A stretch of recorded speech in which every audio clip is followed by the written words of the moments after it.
Are you already? Sorry. Okay. So I want to be as informal as possible. With the reason that we invited you guys is because you're local to Nelson County, and really where we want to speak to the audience are the people here in Nelson County that are of most concern to us with regard to how we conduct our business and the work that we do. The Rogers case has been ongoing since July of 2015, of course. It is far from a cold case. We work on it, if not every week, then at least several times a month. I just conducted an interview regarding it yesterday, so I would definitely not classify it as a cold case. I don't want there to be any misunderstandings about that. The paperwork that I provided you when you came in is just a list of speaking points that I'd like to cover as it pertains to the work that we've done on the case. And keep in mind that most of the numbers that I've included in that are estimates. Some of them, there's just no way for me to know exactly how many hours have been put in or how many overtime hours there were. And so most of them will be estimated hours. And they were just pertain to me specifically. We've had numerous agencies work on this case, as you can see from the list. Speak up louder. Sorry. So as you can see from the list, there's been far more than just Nelson County agencies working on it. From the very beginning, the state police, the FBI, the ATF were here very early helping us with this case. We've included anybody who we thought had a resource that we could use.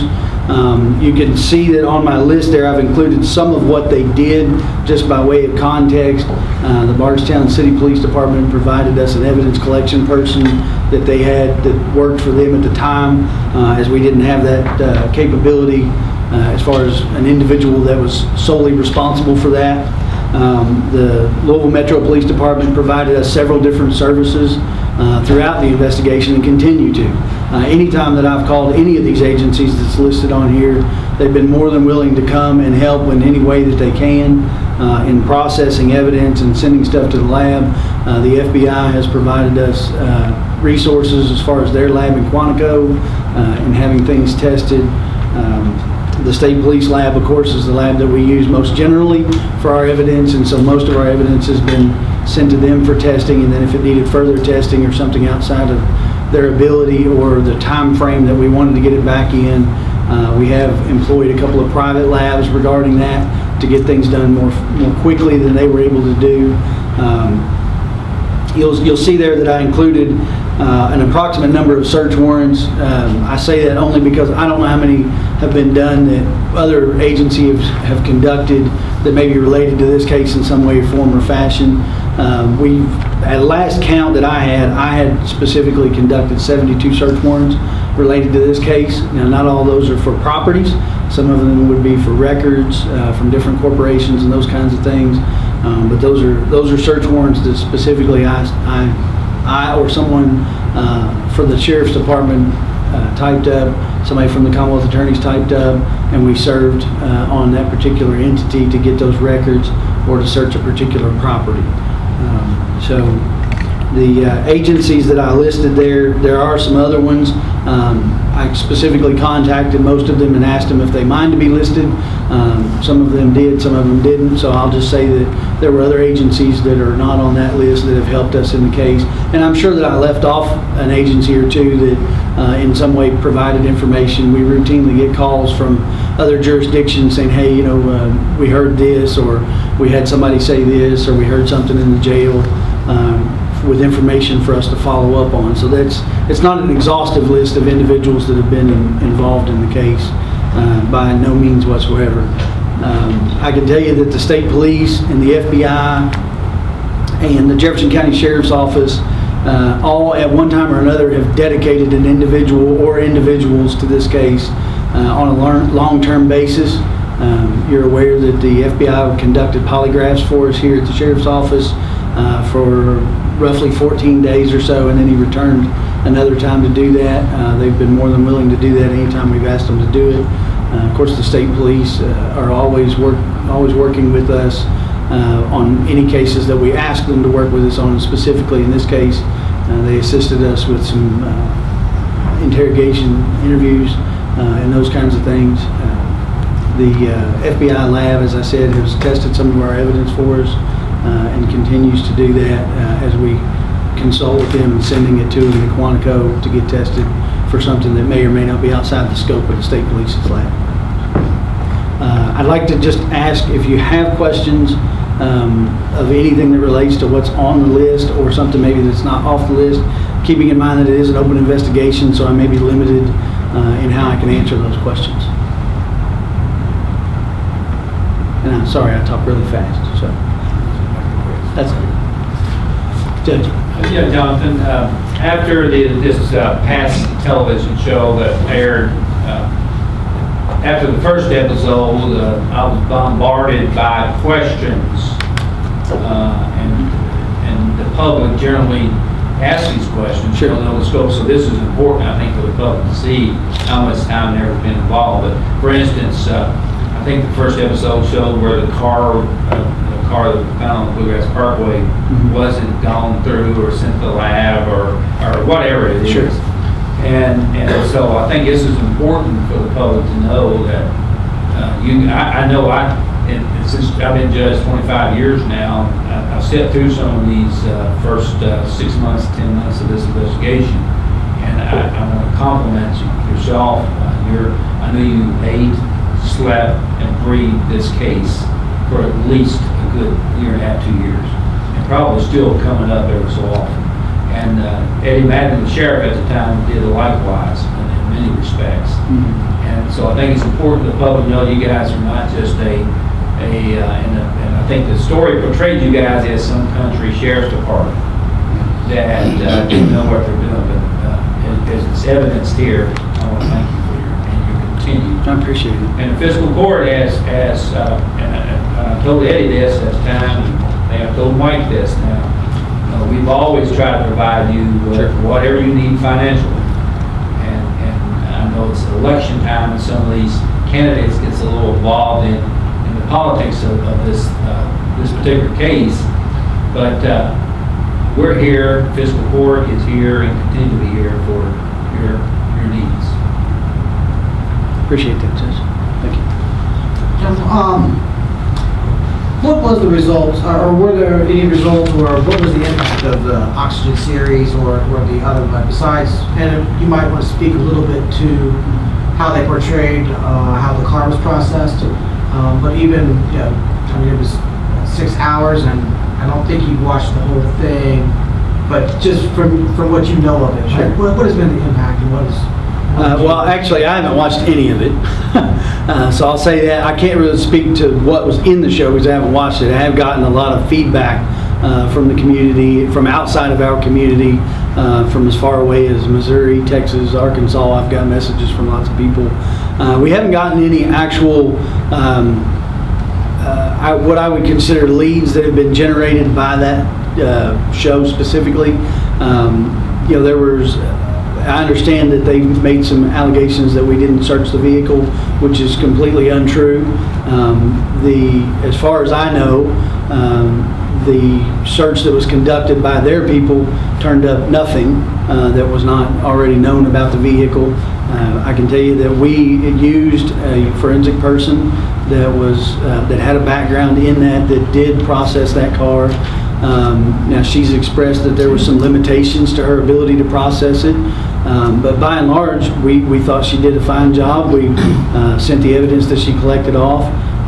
As far as I could tell, there was nothing left in the car of any evidentiary value, and from what I understand, and again I haven't seen the shows, but from what I understand, the items that the individual that processed the car for the show collected did not reveal any evidence either.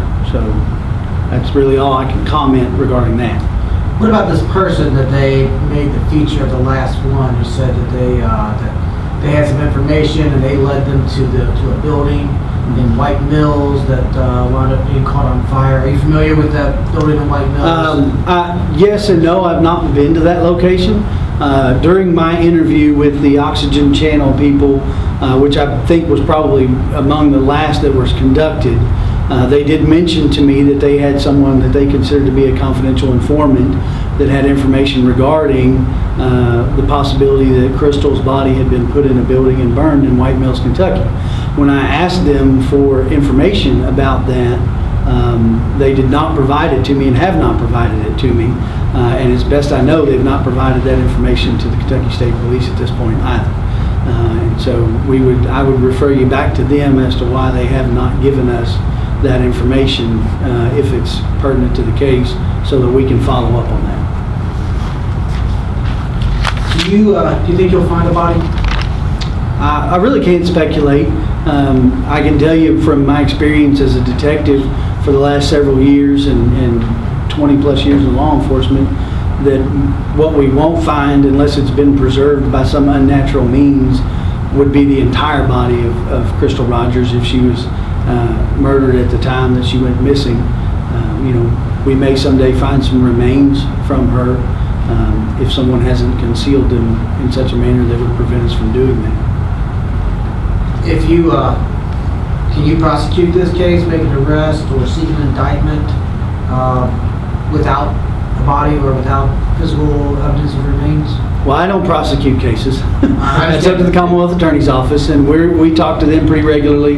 Terry Gohagan and I speak a couple times a month, if not more than that, and he gets updates on the case anytime there are updates to be had. And so if at some point in the future when we've decided that we've reached the point where we want to put this case to a grand jury and potentially to a jury trial, then that's where we'll go with it.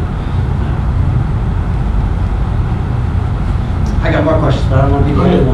What's this here that you traveled to 3 different states here? Are you allowed to tell us which states those are? They would be states that surround Kentucky. I don't want to give out specific information about them in case something that came out of it turns out to be fruitful. Do you have any reason to believe that this case is linked to any other cases that are being investigated by other agencies, and specifically, we're talking Ellis, the Netherlands, and Sure. Tommy? Well, we get a lot of stuff from the community that believes it's related. I'm more of a hard evidence kind of person, and so one of the things that I won't do, because I wouldn't appreciate it if they did it to me, is discuss the investigations of the other cases. And so I wouldn't specifically say that I have found anything that puts them together. I know there's a lot of speculation out there about it. I think a lot of it revolves around the fact that they're all in the same geographical area.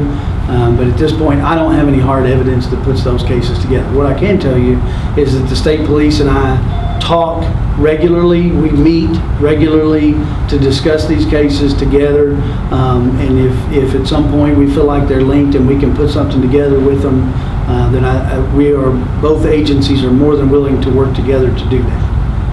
How would you characterize the nature of the cooperation between agencies, whether it's state police or federal agencies and the sheriff's department? Yeah. Well, as I said, everybody's been great about providing us resources. Everybody was real quick to jump in and say, hey, whatever you need. And many of them have provided, have provided resources to us in that manner. I don't have a complaint about any of the agencies that have worked with us on it. And as I said, the state police and I speak very regularly regarding these cases. It wouldn't be a stretch to say that we talk every week regarding something about these cases or someone, because living in a small community, names come up, and oftentimes they've come up in one or more investigation, and so we talk pretty regularly about them. Did the Oxygen Channel keep you apprised of their work as far as gathering possible evidence for analysis? No, I have no idea what they gathered or didn't gather for analysis. I got one phone call about a location where they were at, but other than that, no. Are you still waiting on any lab results? We do have a couple of things that are still out being tested, largely with the FBI's lab in Quantico. When they have a large event nationally, sometimes things get pushed with their lab so that they can test things that come in for an event such as a mass shooting or something of that nature. And so, we've been very patient with them, and they're very gracious to give us their resources in that way. So there's a couple of things that need to be testing as well? Sure. Yes, their lab's has tested a couple items for us.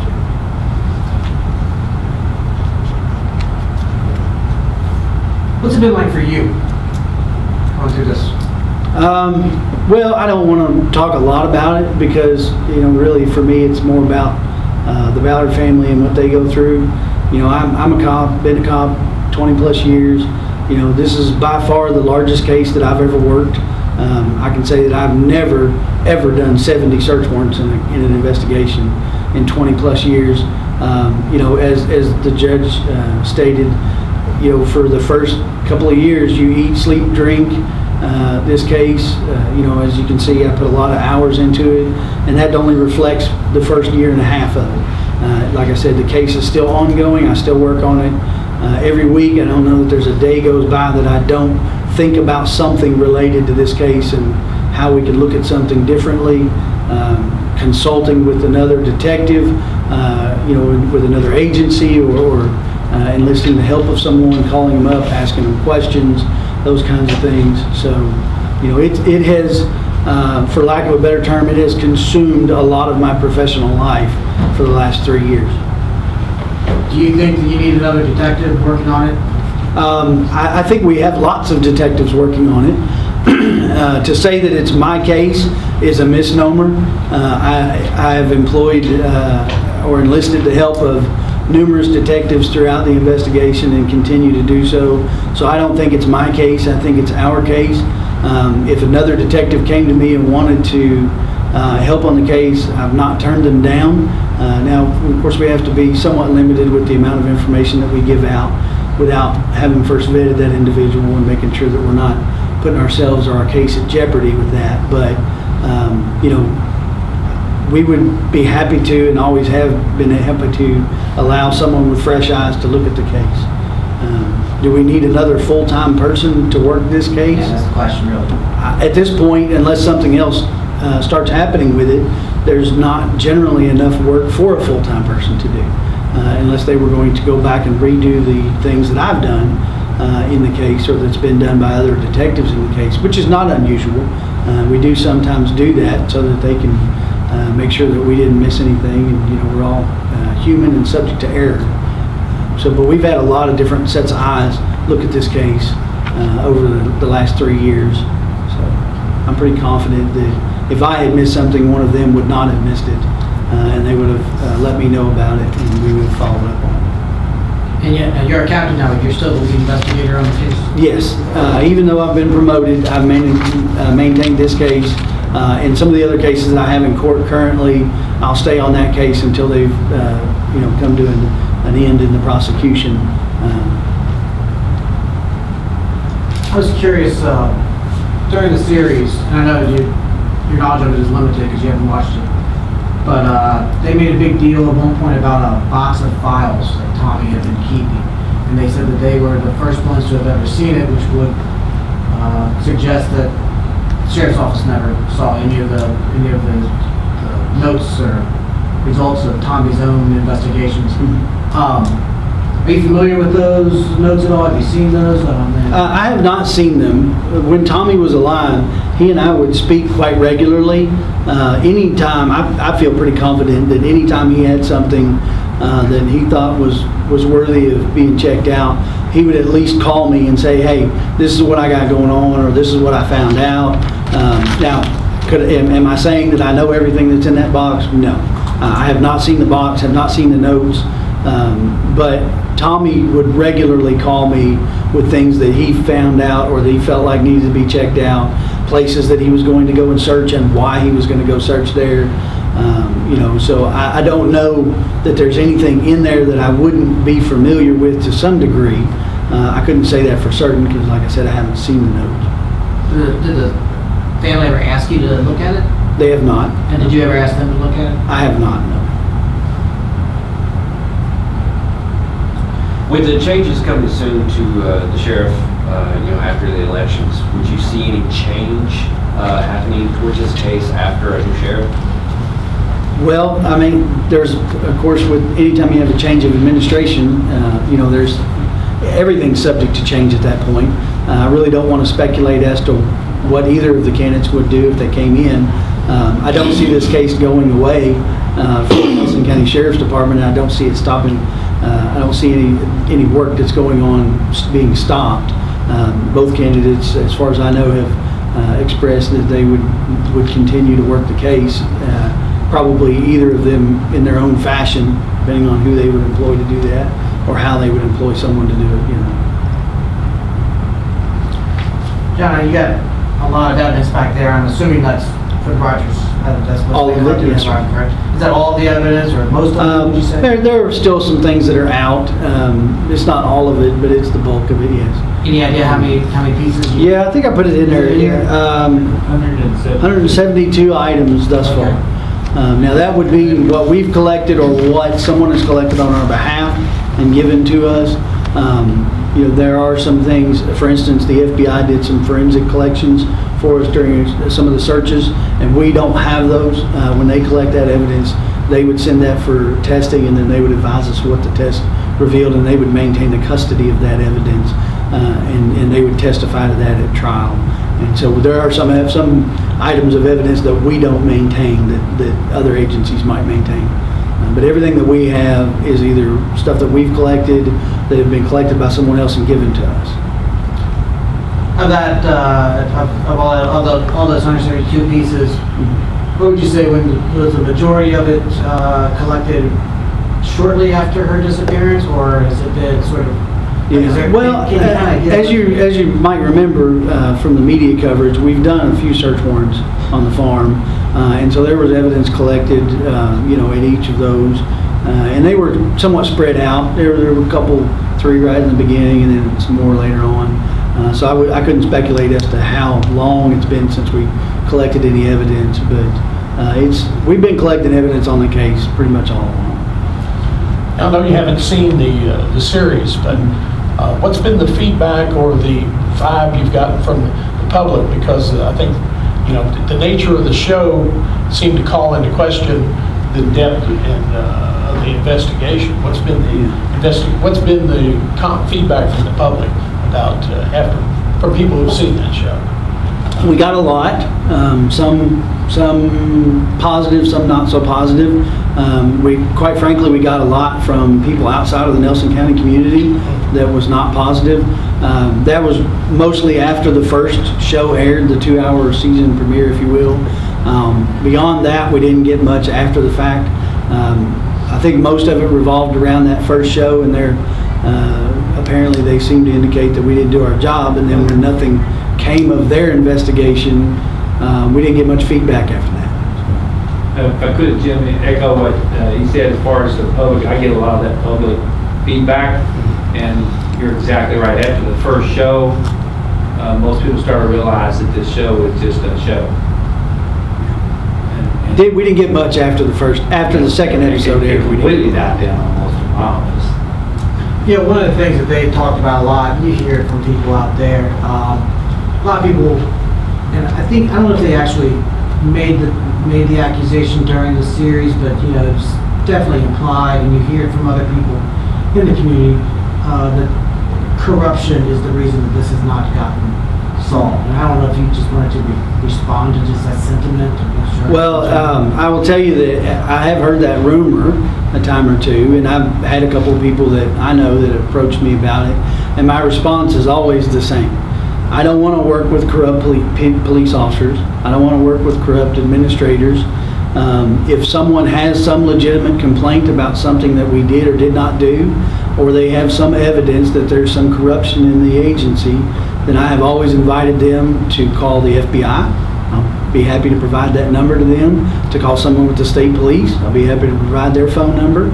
If they don't want to give it to me specifically, which I could completely understand, if it's about me specifically, which obviously I don't feel like it would be, but you know, I've always been open and honest with people, and more than willing to give them the information needed to report public corruption if they feel like they have some evidence to that fact. Now, most of those people that have come to me with that have not had evidence to that effect, and I feel like that's because we're not a corrupt agency. We don't employ people who don't do their job, and we don't employ people who, for whatever reason, do things that they should not do. And anytime that we've had an issue with our agency, and every agency does, it's been handled either within the agency or from an outside agency if need be at that point.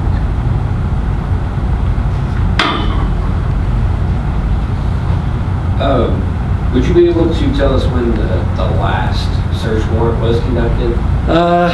Not specifically, I'd have to go back and look. I know we did one really more of a historical records kind of thing a couple of months ago. So it's been within the last few months we did one. These 72 search warrants, would that include the search warrant on Brooks's house after he was indicted? No, that was not on my case. That was on the Bardstown City case. Yeah.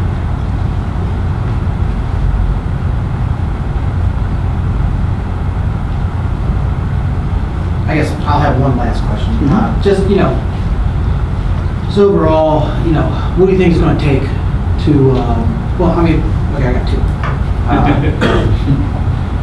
Because I made that mistake when we were out at the search warrant where I said I got one question and then you would answer second. First off, do you foresee this case being closed and there being a prosecution? I hope so. There's always the chance that someone hasn't come forward, which is, if I'm honest, which is why I agreed to talk to the Oxygen Channel, which I had been reluctant to do, I'll be honest with you. But in seeing that, there's always the chance, hopefully, that someone that, for whatever reason, hasn't had an exposure to this case or to this jurisdiction and has information that maybe they didn't even know was relevant, comes forward with it. So I'm never without hope that we will find the evidence that we need to prosecute the person that's responsible for it. And what do you think it'll take to get to that? Well, it's going to take what it takes when we confer with the prosecutors and determine that we've got enough to prosecute them. There's been cases that have been prosecuted with and without physical evidence based on circumstantial evidence. I really don't want to speculate what exactly it would take, but I think when we have what we need, Terry Gohagen's office and our office will be in agreement in that, and we'll move forward with it when we feel like we've got where we need to be. Is that fair enough? Yep. Appreciate that. All right. Thank you, gentlemen. Thanks, sir.